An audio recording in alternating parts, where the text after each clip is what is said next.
Kayu besi rawa sepanjang 17 meter ini disiapkan untuk membuat salib. Melihat panjangnya, timbul pertanyaan, siapakah yang akan disalib? Siapapun itu, pasti sesuatu yang lebih besar dari mereka. Tapi Frankie Woro, Casimilus Awe, dan warga suku Auyu di Papua Selatan ini tak akan melukai siapapun. Mereka memakai salib ini sebagai tanda perlawanan.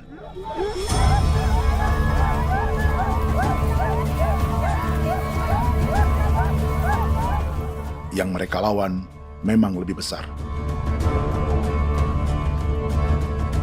yaitu pemerintah Republik Indonesia. Pemerintah sedang mengincar 2,5 juta hektar hutan orang Papua untuk proyek tanaman industri pangan dan energi.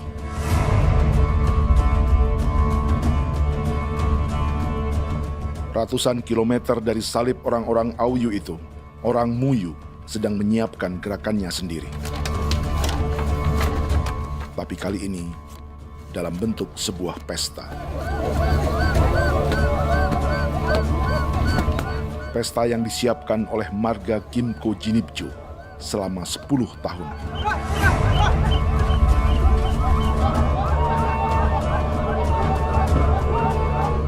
Sosok di marga ini adalah Willem Kimco, orang asli Papua yang tak punya kartu identitas kewarganegaraan manapun.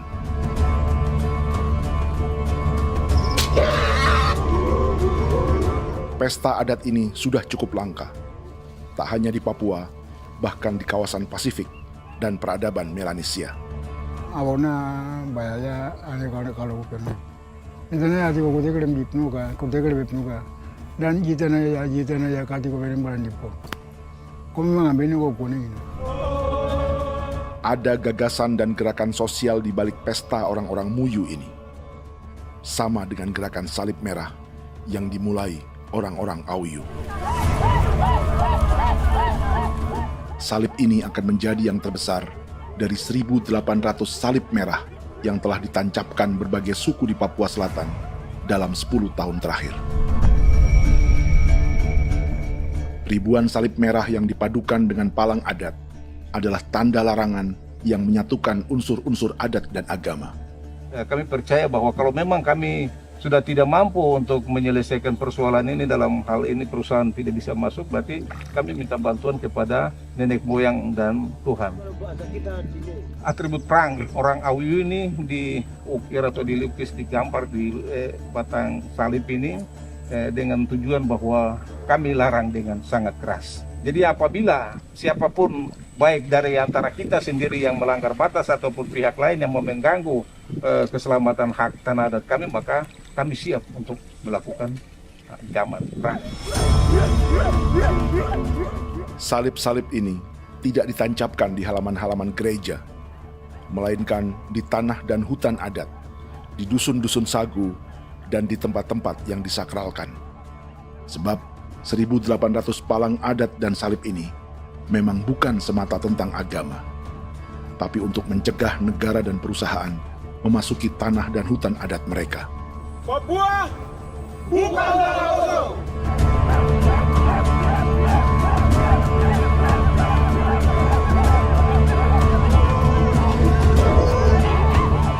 Di zaman TikTok ini, kami ingin menceritakan semua ini lewat film yang pendek.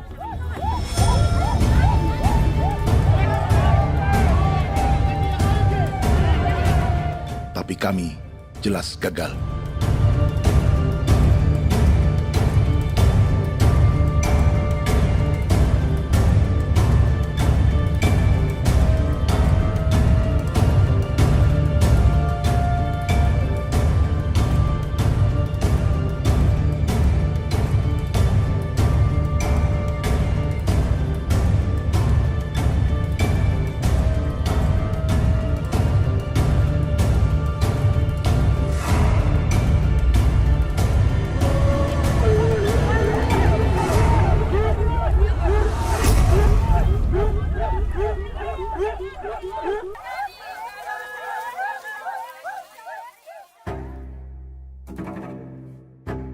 Di planet ini, ada 5 pemilik hutan hujan tropis terluas yang tersisa.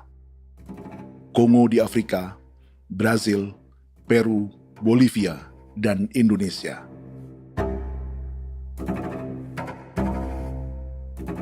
Di Indonesia, satu-satunya pulau yang hutannya masih terjaga adalah Papua, pulau terbesar kedua di dunia setelah Greenland. Lewat sejarah kolonialisme yang panjang, pulau ini kini dikuasai 2 negara. Bagian barat oleh Indonesia yang juga dikenal sebagai West Papua, dan bagian timur menjadi Papua Nugini. Dan tepat di perbatasan ini, di bagian Indonesia, sedang terjadi proyek pemusnahan hutan terbesar di dunia.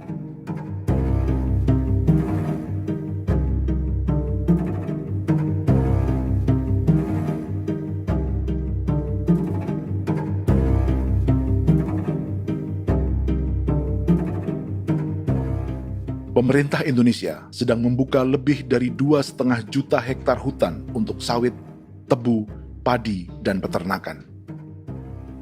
Ini disebut proyek strategis nasional untuk lumbung pangan dan energi yang jadi ambisi 3 presiden. Bagian terbesar direncanakan untuk mencetak sawah seluas 1,3 juta hektar. Lalu bagian lain akan ditanami tebu seluas 560.000 hektar untuk gula dan bioetanol. Setiap liter bensin di Indonesia akan dicampur bioetanol 10% atau E10. Ada 10 perusahaan di proyek ini, dan semuanya dimiliki oleh 1 keluarga saja. Berikutnya, ada areal sawit seluas 400.000 hektar untuk biodiesel. Targetnya mencampur 50% solar dengan minyak sawit atau B50. Dan terakhir, pemerintah akan membuka peternakan seluas 380.000 hektar. Jadi, apa yang salah dengan proyek pangan dan energi ini? 5 orang Papua dalam film ini akan menjawabnya.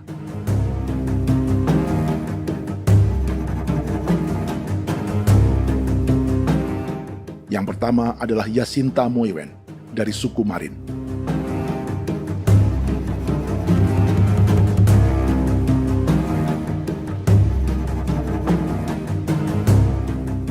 Yasinta dan warga di distrik Ilwayap di Merauke sudah menjadi korban. Hutan dan rawa sebagai sumber pangan dan ekonominya telah dihancurkan. Jalan sepanjang 135 km sedang dibuat, dan di kiri kanannya akan dicetak 1 juta hektar sawah. Mereka sulit menolak atau melawan. Salib sudah digeser, masih datang lagi dengan senjata mereka nih. Karena proyek ini juga dijaga tentara. Macam-macam senjatanya.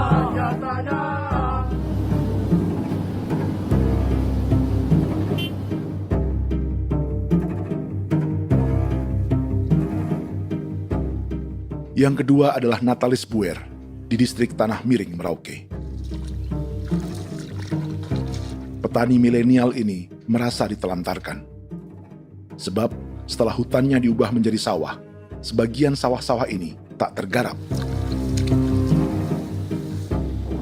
Orang asli Papua seperti Natalis tak punya modal untuk benih, pupuk, perawatan, hingga ongkos panen.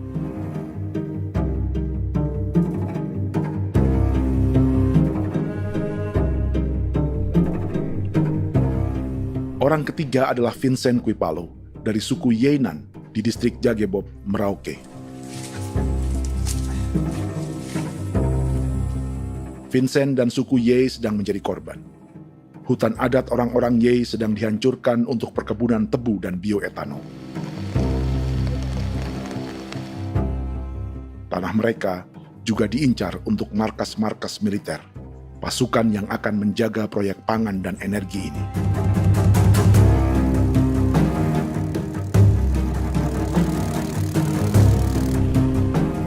Yang keempat adalah Frankie Woro dari suku Auyu di distrik Fofi, Kabupaten Bovendigul. Hutan dan tanah mereka terancam perluasan perkebunan sawit untuk campuran biodiesel atau B50. Orang-orang dari suku Auyu ini adalah calon korban. Merekalah salah satu pelopor gerakan Palang Adat dan Salib Merah. Meski kadang berseberangan dengan gereja yang mereka anggap lebih mendukung pemerintah dan perusahaan.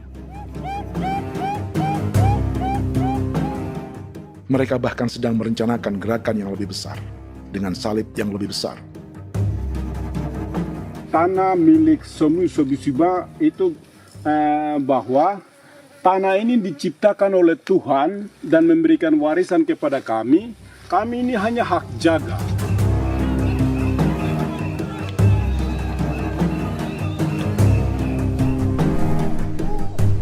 Sosok kelima adalah Willem Kimco dari suku Muyu di Bovendigul.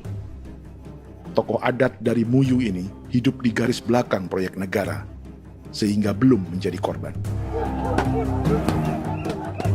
Tapi mereka sedang bersiap menghadapi segala kemungkinan. Tinggal di belantara dan perbatasan membuat sebagian mereka tak punya status kewarganegaraan. Tapi mereka telah hidup jauh sebelum ada Indonesia atau Papua Nugini.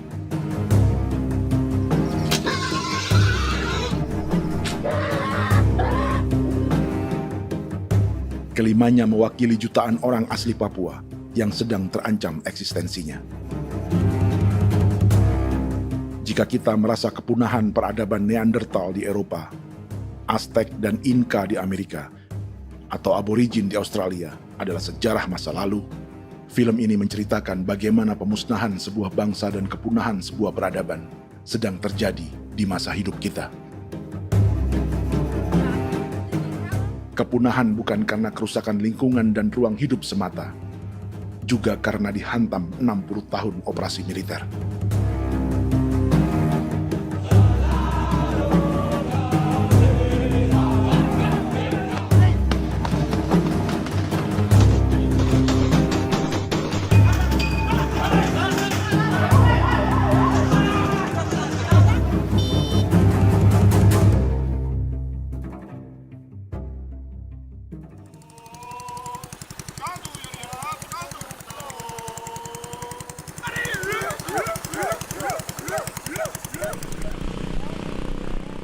Frankie Woro dan orang-orang Auyu sedang berburu. Tapi lokasi perburuan mereka mulai dikuasai perusahaan perkebunan sawit.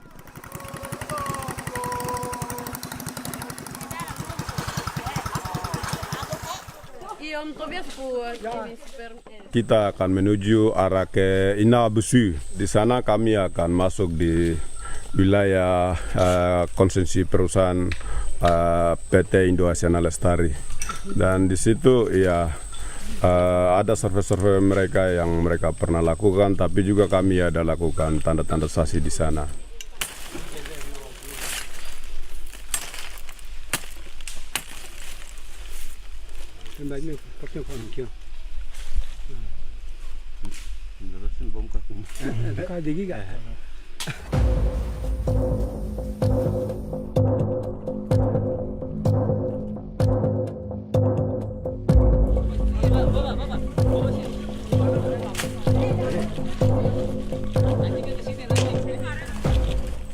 Dapat dengan yang induknya, tapi karena induknya dia lari dan terlambat kerja, akhirnya yang bisa kita dapat dia punya anak ini saja. Kalau pakai bahan kayak hasil.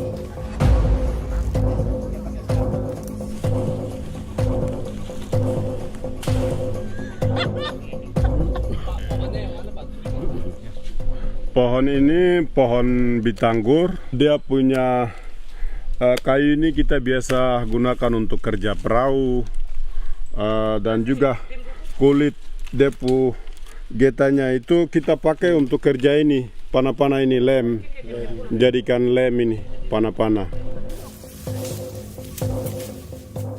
Hutan ini adalah supermarket bagi suku Auyu. Juga lumbung pangan atau bank untuk menyimpan deposito kekayaan alam. Hutan juga tempat yang penuh dengan sejarah suku, situs budaya, dan tempat-tempat sakral. Inilah yang sedang mereka pertahankan dari incaran pemerintah dan perusahaan. Untuk semua alasan ini, mereka menancapkan ribuan salib merah.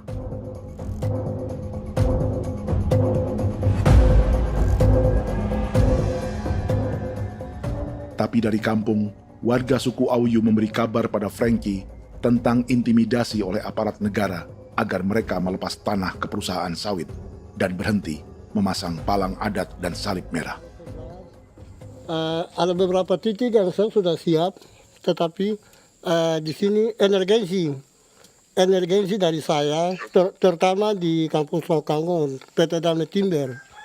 Dia mengganggu saya dengan menggunakan kekerasan maupun pihak hukum.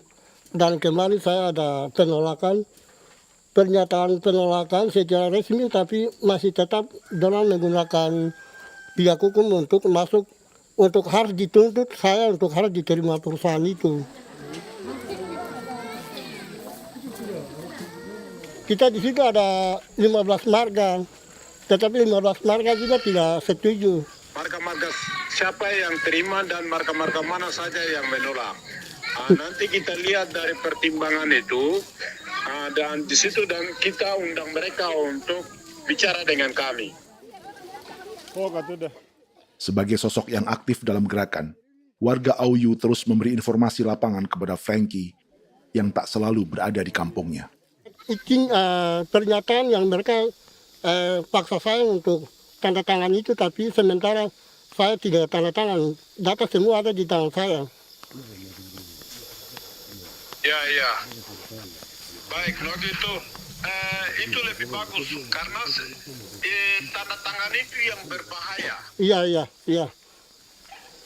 Tanda tangan itu yang lebih berbahaya karena sekarang ini modern dan canggih, dan itu yang mereka biasa pakai untuk tipu muslihat. Mereka biasa pakai itu di tanda tangan itu. Betul. Dari Bambisa juga di Sofia dia masuk untuk memaksakan kami marga untuk harus menerima perusahaan itu. Tapi kemarin kami sudah menolak. Babinsa nama bosku. Babinsa ini nama bosku. Oh, ya. Itu yang sekarang strategi militer yang sekarang mereka pakai. Jadi yang penting masyarakat itu yang benar-benar mau menolak siap dukung ketua marga siapa yang nanti tampil. Ini adalah peta konsesi sawit untuk biodiesel dalam proyek strategis nasional. Dan di distrik Fofi inilah, orang-orang Auyu hidup dari sungai dan hutan. Tapi Frankie di Bovendigul masih lebih beruntung. Setidaknya dibandingkan Yasinta Mowien di Merauke yang sudah kehilangan hutan dan rawanya.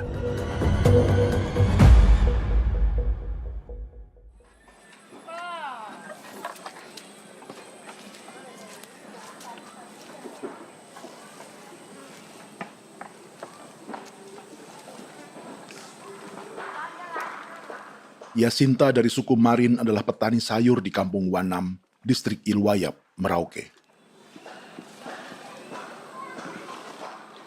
Memanfaatkan lahan yang ada, ia berkebun dan menjual hasilnya ke pasar kampung.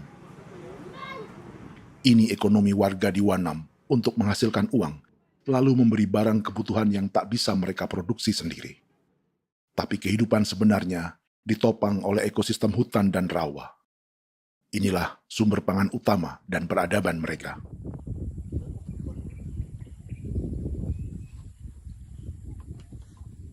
Namun ketenangan ini diusik ketika tiba-tiba pada Mei 2024, di Pelabuhan Wanam datang ratusan alat berat untuk proyek pangan dan energi pemerintah.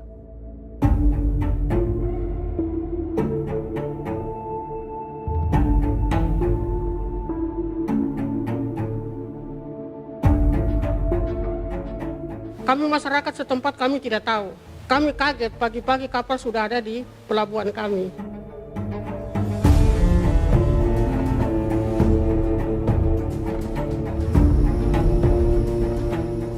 Yasinta Mowien atau Enrika Gebze dan warga lainnya tak pernah diajak bicara atau dimintai pendapat. Seakan-akan Papua adalah tanah kosong.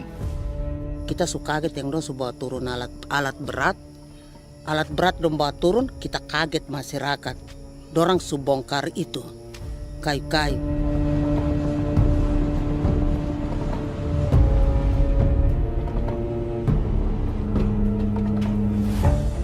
Bersamaan dengan alat-alat berat itu, juga berdatangan tentara Indonesia untuk mengawal proyek pembukaan hutan milik Jacinta.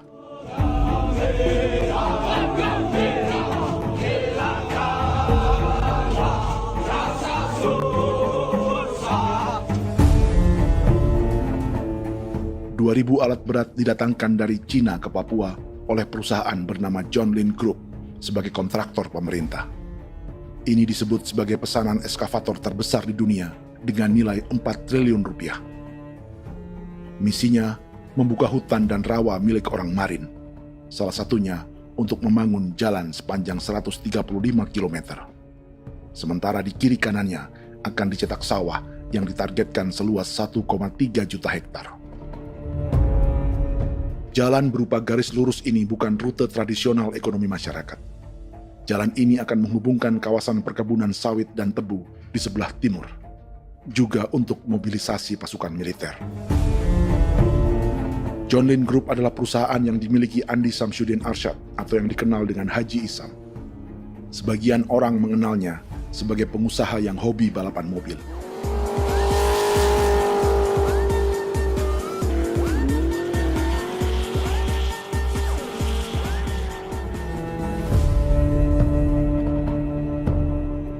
Tapi di Kalimantan, ia berbisnis batu bara, perkebunan sawit, pengolahan karet, penerbangan, perkapalan, dan biodiesel. John Lin Group kini juga menjadi pemilik perkebunan tebu dan pabrik gula terbesar di Indonesia. Sayapnya melebar dari Kalimantan hingga ke Bombana, Sulawesi Tenggara. Perkebunan tebu, pabrik gula, dan industri bioetanol inilah yang juga sedang dikembangkan di Papua. Foto ini adalah momen ketika Isam bersama kerabatnya, Menteri Pertanian Amran Sulaiman dan Menteri Pertahanan Syafri Samsudin, meluncurkan program biodiesel atau B50 di Kalimantan Selatan. B50 artinya, setiap 1 liter solar, 50%-nya akan dicampur minyak sawit. Perusahaannya, PT John Lin Agroraya, menjadi salah satu pemainnya.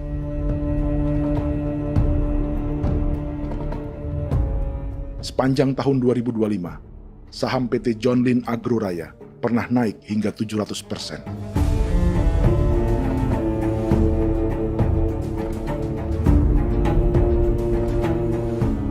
Perusahaan sawitnya yang lain, PT Pradiksi Gunatama, sahamnya bahkan pernah naik 4.000% hanya dalam 1 tahun. Dari harga saham ini saja, nilai kekayaan keluarga Isam diperkirakan mencapai 100 triliun rupiah lebih, menjadikannya salah satu keluarga terkaya di Indonesia dan salah satu pemain penting industri bioenergi.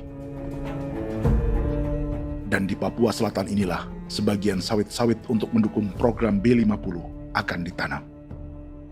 Inilah tanah orang-orang Wambon, Muyu, Marin, Yei, atau Auyu seperti Frankie Ward.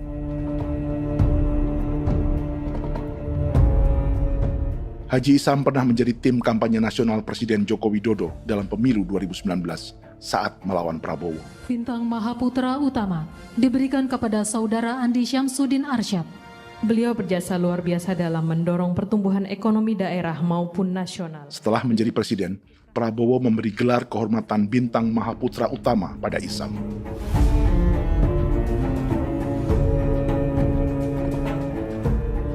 Sejumlah menteri Prabowo, juga kerabat dan orang-orang yang pernah bekerja di perusahaan Isam.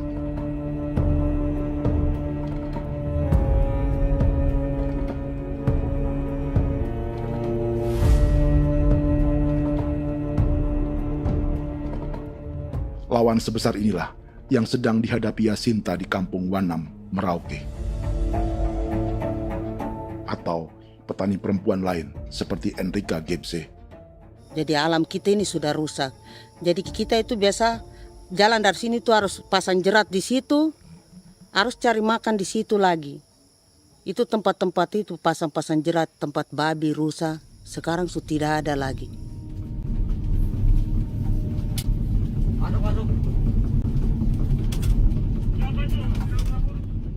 Rekaman ini memberi gambaran bagaimana Kasuari kehilangan rumah di bekas hutan dan rawa yang telah dibabat.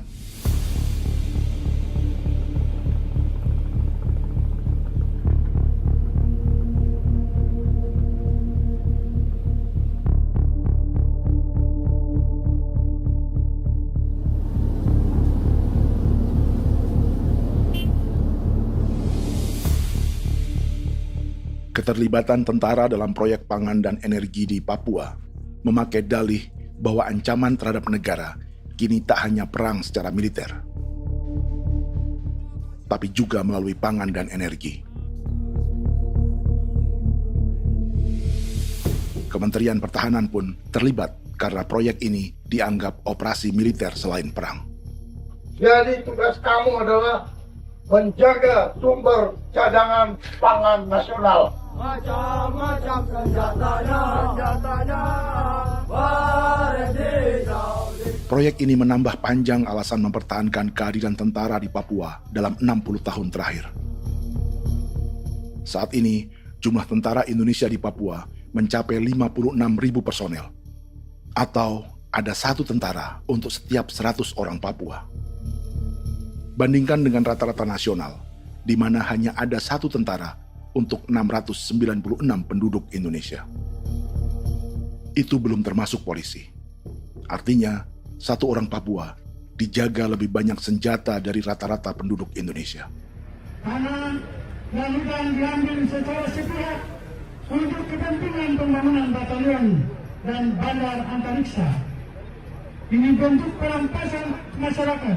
Penolakan kehadiran markas-markas militer terjadi di sejumlah tempat di Papua. Tak hanya karena trauma dan ketakutan, juga karena mengambil tanah-tanah adat.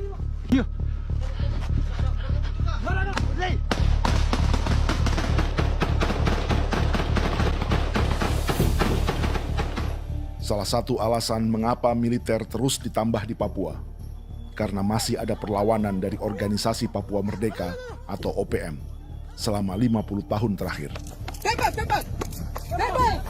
Ayo. Tapi kekuatan militer OPM diperkirakan hanya 1.430 personel dan 360 pucuk senjata. Selebihnya, mereka menggunakan senjata tradisional.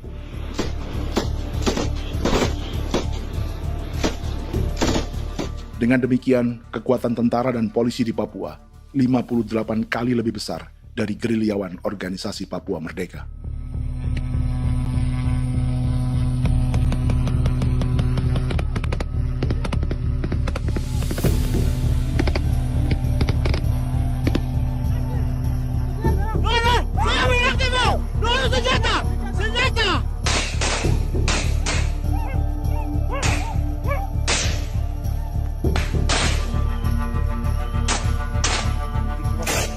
Sebagian tentara berada di garis depan pertempuran, tapi sebagian besar lainnya terlibat operasi non-tempur menjaga proyek pemerintah dan investor swasta. Seperti Batalion Infanteri Teritorial Pembangunan di distrik Jagebob, Merauke ini. Lokasinya bersebelahan dengan konsesi lahan tebu untuk gula dan bioetanol milik PT Murni Nusantara Mandiri. Baik perusahaan maupun markas militer, keduanya mengambil hutan milik suku Ye dari marga Kuipalo. Tapi dorong datang, tanam ini saja di sini, tanam papa nama ini. Victor Kuipalo menunjukkan apa yang terjadi. Jadi kita juga kaget ini. Nah kalau ini papa nama ini memang, ini papa nama ditanam tapi bukan haknya mereka yang ini. Ini hak kami di sini, hak dusun kami, marga Kuipalo yang punya hak dusun ini. Setelah memasang patok, alat berat mulai bekerja untuk membangun markas militer di tanah orang Ye.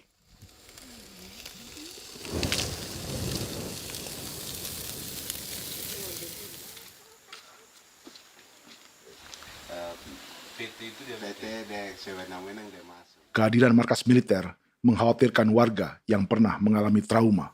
Takut kenapa? Kalau macam yang awal macam sekarang bu kampung hidup ini kan aman. Terus kenapa harus didirikan korem di sini? Bukankah dengan adanya Korem semakin aman ada tentara di sini? Kalau untuk kampung kayaknya tidak bisa aman kalau ada tentara, paling masyarakat dipukul itu ini. Kalau kampung hidup begini malah saya sejahtera dan saya punya masyarakat. Apa pernah ada pengalaman buruk sebelumnya dengan tentara di daerah sini? Ada yang cerita waktu pos-pos di sini tuh di 13, 12 itu zaman katanya Patimura. Memang kasihan. Malah kita punya orang ini yang dianiaya betul, dipukul. Disuruh kerja bakti tidak mau atau lama mencari, namanya kita pangkur sagu itu butuh waktu 1 minggu. Kalau lama begitu ya paling diseret apa pukul itu. Operasi militer Indonesia di Papua dimulai tahun 1962 lewat Operasi Trikora. Tapi perlawanan bersenjata pertama di Papua baru dilakukan tahun 1965 di Manokwari. Nanti tanggal 1 Mei jam 12.30 pemerintahan di Irian Barat mutlak akan jatuh di tangan.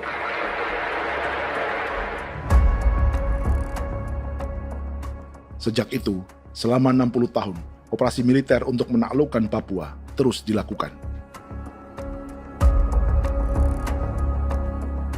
Salah satu operasi militer paling berdarah adalah Operasi Wibawa untuk memenangkan Indonesia dalam jajak pendapat tahun 1969. 643 orang tewas di Paniai. Lalu disusul 4.146 korban tewas antara tahun 1977 hingga 1978.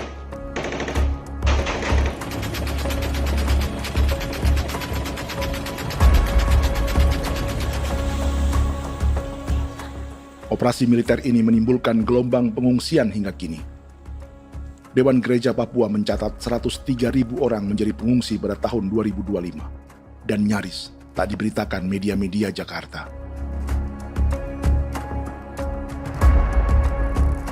Jumlah pengungsi terbesar tercatat di Nduga yang mencapai 20.000 jiwa.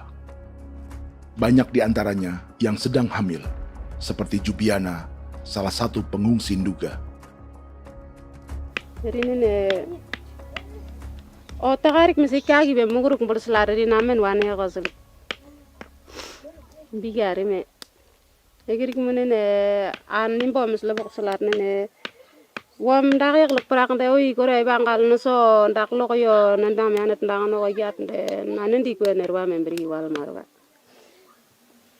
egirik munene wa tri ngel no semana o ngal siak ya ber kumbik nyak masala ore na me wo suluk ri namen wani go semane kuman nak wani wani ndemo go ndak misri namen bre go go nak no semane ne be minit waru ra kana bi ne dige war de mino pragit de laina bulan maret april ya na mana kantan barang ne lire na bam ne Jubiana lalu menamai anaknya pengungsi Kogoya. Selain Jubiana, juga ada Emma dari Maibrat yang melahirkan di hutan. Sampai di kampung gini, katanya bilang ada tentara yang bangun jembatan. Ya, capek itu juga pun masih tahan. Kembali lagi ke hutan lagi. Berputar sampai saya jatuh di tengah jalan. Orang sampai terbanting di kayu semuanya. Berasa sakit begitu. Melengkapnya tuh Domika Serli, pengungsi Wako. Masyarakat sipil dari Kampung Aitrem sementara mengungsi karena kampungnya sementara dikuasai oleh TNI Polri. Seratusan ribu pengungsi di Papua saat ini jauh melampaui jumlah yang mengungsi ke Papua Nugini tahun 1984, yaitu 10.000 orang karena menghindari operasi militer.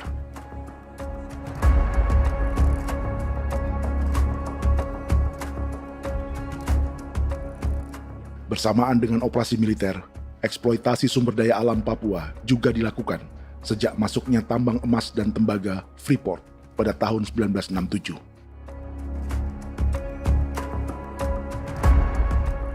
Disusul perkebunan sawit awal tahun 1980-an. Lalu ada perburuan buaya untuk diambil kulitnya.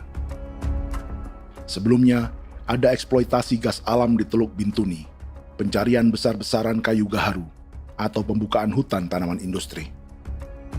Ini belum termasuk perburuan dan perdagangan ikan arwana di selatan Papua, penebangan kayu merbau dari hutan-hutan Jayapura, emas di Blok Wabu Intan Jaya, bahkan nikel di pulau-pulau kecil Raja Ampat. Dan kini, dalam skala yang belum pernah terjadi dalam sejarah, Papua dipaksa mencetak sawah, tebu untuk bioetanol, dan sawit untuk biodiesel.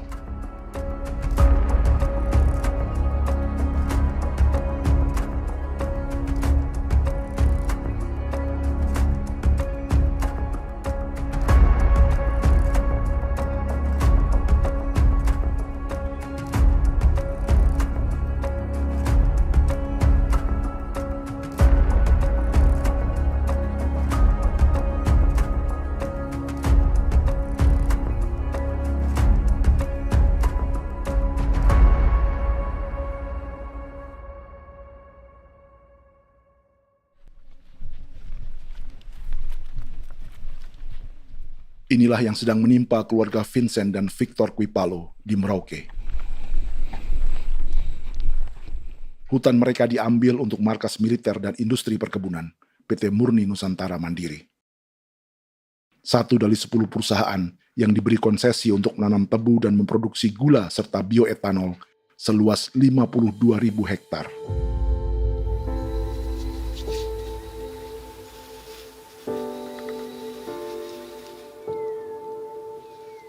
Perusahaan ini dianggap mengambil hutan dan tanah orang-orang Ye, terutama marga Kuipalo, yang memiliki hak adat terhadap 2.300 hektar hutan.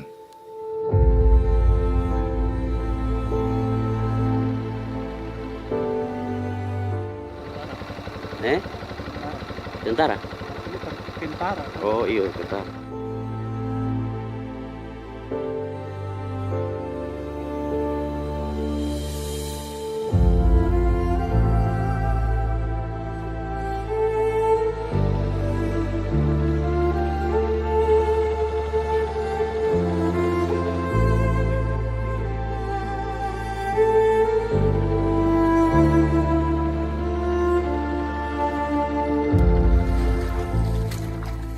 Keluarga Kuipalo sedang melihat apakah perusahaan semakin mengancam tanah mereka. Dan kekhawatiran itu terbukti. Iya, makanya tadi saya bilang ini dari sini saja dekat ini sudah masuk di dalam ujung lapang ini. Ini hutan, yang ini hutan yang dorong ada bongkar sekarang ini. Ini sudah punya alat sudah dekat ini. Dekat sekali ini. Ini di sini. Nacau, kelapa itu yang jalan lama, jalan setapak ini. Dari udara, terlihat alat-alat berat semakin mendekati tanah orang-orang Ye, marga Kuipalo.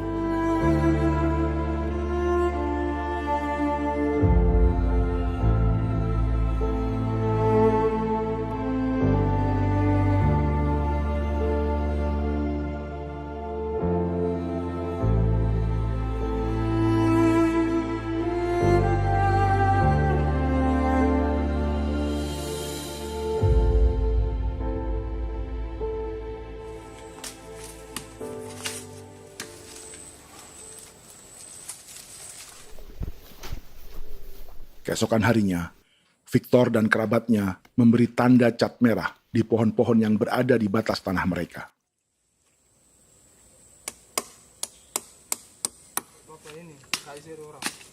Tapi tanda peringatan adat ini tak diindahkan perusahaan.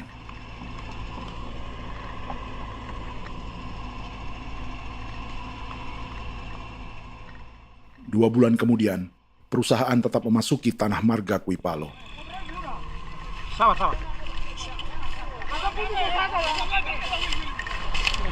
Kami manusia, kau lihat. Tapi tidak sudah sakit hati sekali saya katakan. Ini sama baikin kalau pikiran berubah lagi. Kami juga punya tangan, hanya beda rambut. Mister itu juga. Woi, buka. Tidak.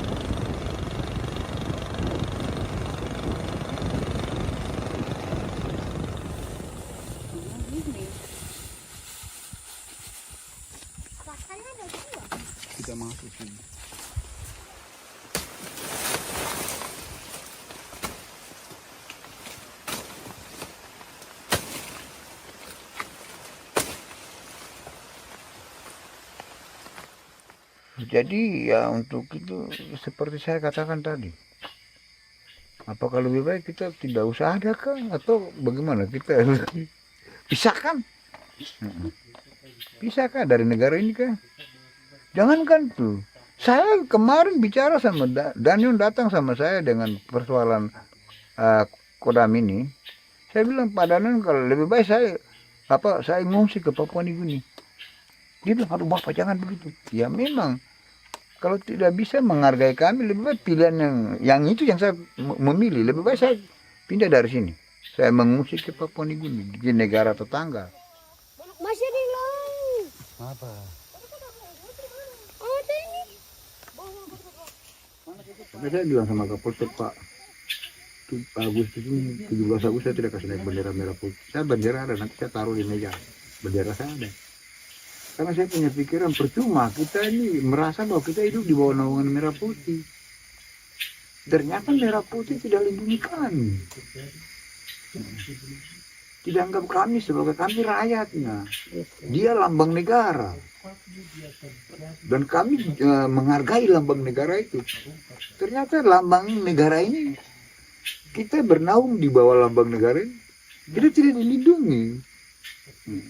Hak kita tidak dihargai.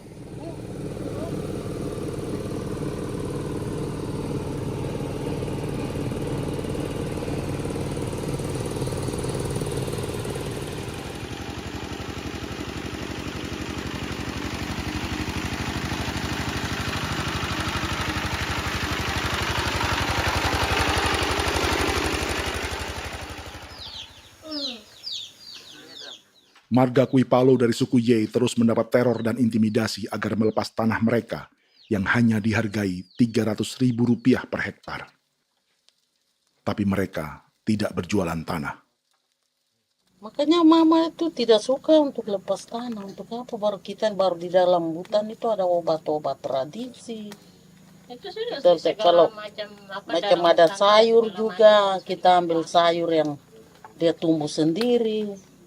Jadi kita ini mau kemana, kalau itu sudah digusur, ya habis. Kita ini jadi penonton. Jangan sampai kita ini duduk minta di jalan.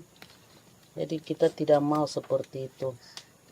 Makanya tanah itu kita tidak melepas. Tapi mungkin orang lain tuh dia senang saja. Lebih baik saya pegang uang merah dulu. Saya bisa beli-beli itu ini. Nanti datang uang sudah habis, gembel. Mau cari kemana lagi, hutan sudah habis. Mau makan ikan di mana, kali sudah hancur.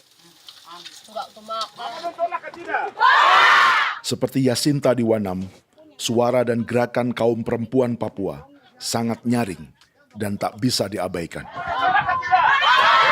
Saya sebagai perempuan tolak untuk perusahaan masuk di sini. Karena kalau saya terima anak-anak saya mau dikemanakan, mau tinggal di mana. Apapun yang terjadi saya tetap tolak. Demi tanah ini saya akan berjuang, demi saya punya anak-anak. Yang katanya mengutamakan anak Papua, nyatanya yang kerja kebanyakan ya orang-orang Jawa. Saya sendiri orang Jawa, tapi bukan mau bicara yang tidak-tidak. Memang kenyataannya seperti orang-orang Papua itu diterbelakangkan, kurang diutamakan, gitu.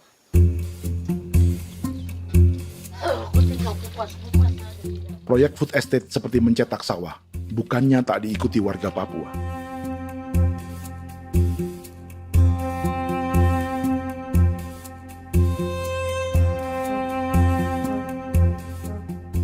Salah satunya Natalis Buer di distrik Tanah Miring, Merauke.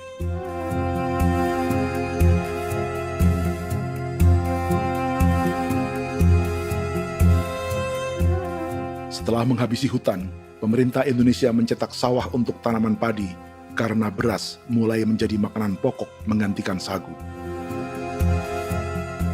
Sebagian besar penggarapnya adalah warga transmigran yang datang sejak era 1980-an.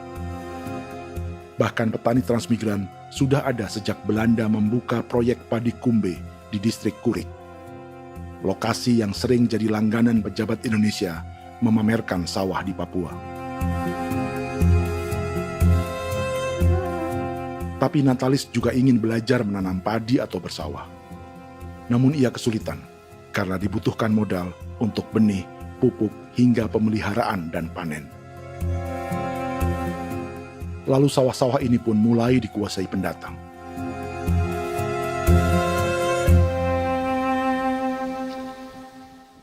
Tapi sejauh ini di kampung kami ini yang saya lihat memang ada kelompok kami punya di sini yang sudah tergabung dalam Gapoktan, kemudian masuk dalam optimalisasi lahan. Tapi baru saya anak asli yang punya lahan di sini.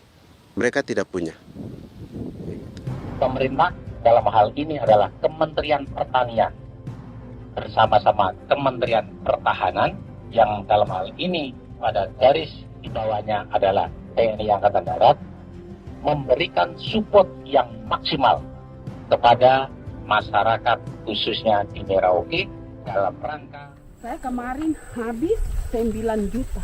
9 juta ya? Iya, 9 juta karena dia sudah tidak dipakai toh. Ya. Dia sudah... Perempuan Papua seperti Filomina juga mau bertani.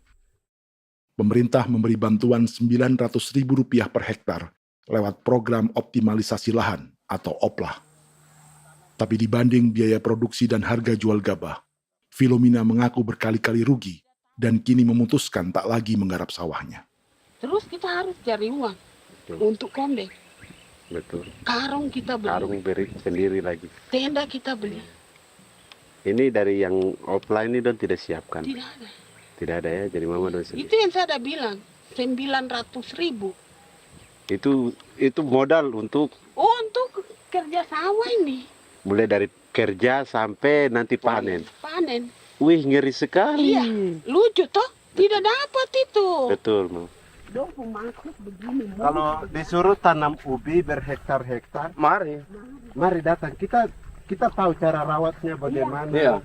tanamnya bagaimana, tanam model bagaimana supaya hasilnya model begitu. Kita tahu. Kalau yang ini kan kita baru belajar. Sebagian hutan milik warga Senayu di Merauke sudah dibuka untuk sawah dan kebun tebu oleh PT Global Papua Abadi. Proyek pertanian ini dikerjakan oleh Kodim Merauke. Mereka melepas sebagian tanah karena ingin belajar bertani. Saya punya nenek moyang tidak ajar saya tanam padi. Tapi saya mau berubah. Generasi saya yang berikut ini besok lusa tidak bisa makan pisang, sagu. Namun program optimalisasi lahan yang dijanjikan dengan berbagai bantuan tak dirasakan Filomina. Obat rumput beli, obat padi beli, jonder kita bayar, bahkan bibit masih kurang, cari bibit lagi beli. Jadi saya memang kalau program pemerintah saya sama sekali saya tidak suka. Baku tipu saya.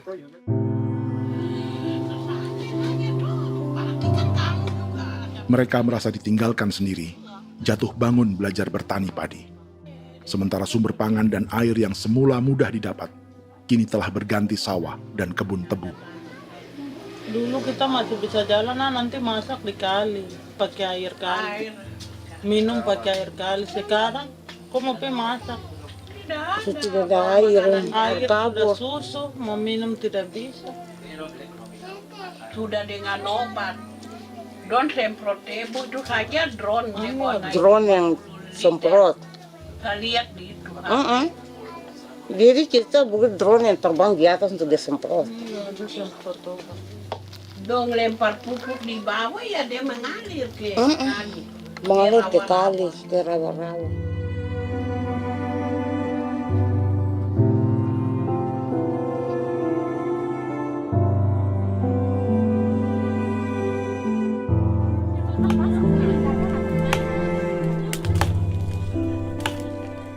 Seperti pertanian sawah bagi orang Bali atau Toraja, bagi orang Auyu dan suku-suku lainnya di Papua Selatan, sagu juga bukan semata tentang pangan.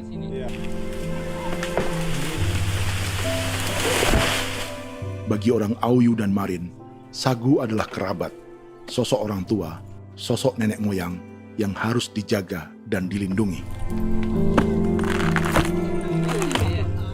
Lagi bikin apa mama ini mama? Pakai toko itu sagu.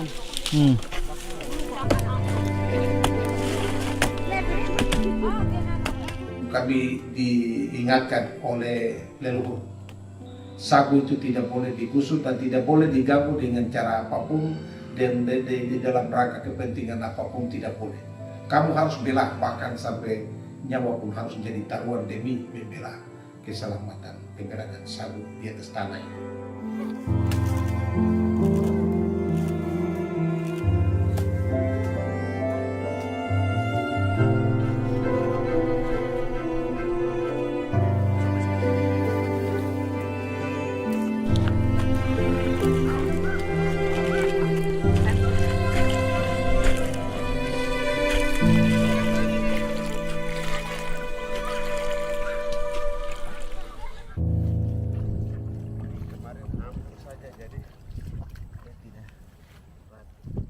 Menurut Natalis, pemerintah di Jakarta mendefinisikan lumbung pangan semata urusan beras dan mencetak sawah. Sebenarnya orang Papua itu bukan tidak bisa bertani. Kami tanam ubi itu bagian dari pertanian. Nah, pertanian yang dimaksud oleh pemerintah itu harusnya selalu itu kalau bisa pemerintah harus spesifikkan pertanian apa yang dimaksud, pertanian tanam padi atau pertanian tanam ubi, petasan dan lain-lain. Ini yang harus dispesifikkan dulu. Begitu, sehingga tidak menjustifikasi kami orang asli Marin bahwa kami tidak bisa bertani. Bukan. Kami buka kebun besar-besar di sana, bahkan bermeter-meter, ratus-ratus meter pakai sekop, bukan pakai ekskavator, tapi ini pakai skop. Itu pertanian, begitu. Bagi Natalis, alih-alih memaksimalkan sawah-sawah yang sudah ada untuk petani Papua,